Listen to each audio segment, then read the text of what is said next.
यामध्ये आहे का नाही, एक ट्रॅक्टर शेण घेतलेला आहे. ऑनलाईन बेड मागवला मॅडम. सुरुवातीला आम्ही ऑनलाईन बेड मागवलाय. 2100 रुपयामध्ये हा बेड मागवलाय.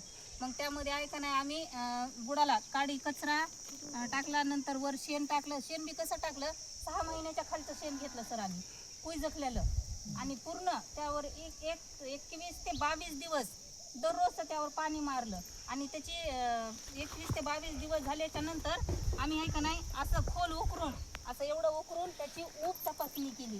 ते जर आम्हाला थंड लागलं, मग ते थंड लागलं की आम्ही काय केलं, कल्चर मागवले. कल्चर आम्ही परभणी विद्यापीठहून मागवले होते. फड मॅडमच्या ह्याच्यानुसार आम्ही कल्चर मागून एका बेडमध्ये आम्ही 10 किलो कल्चर सोडले होते.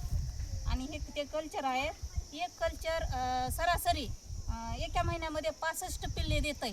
आणि एक कल्चर मॅडम एका दिवसामध्ये 100 ग्रॅम शेण खातंय.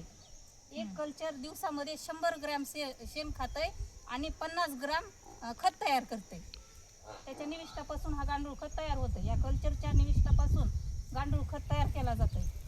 हे खत आहे का नाही मॅडम, 4 ते 5 महिन्यामध्ये पूर्ण बेड सगळा खाली होतंय.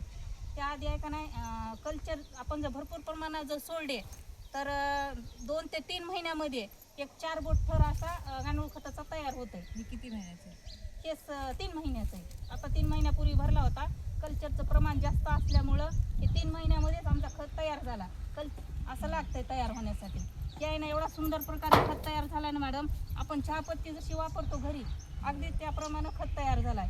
हा खत आहे का नाही, कोणत्या बी पिकासाठी चांगला आहे. सगळ्यात महत्त्वाचं म्हणजे लिंबोणी, कांदे, भाजीपाला, याला रिझल्ट चांगला येतो याचा. धन्यवाद.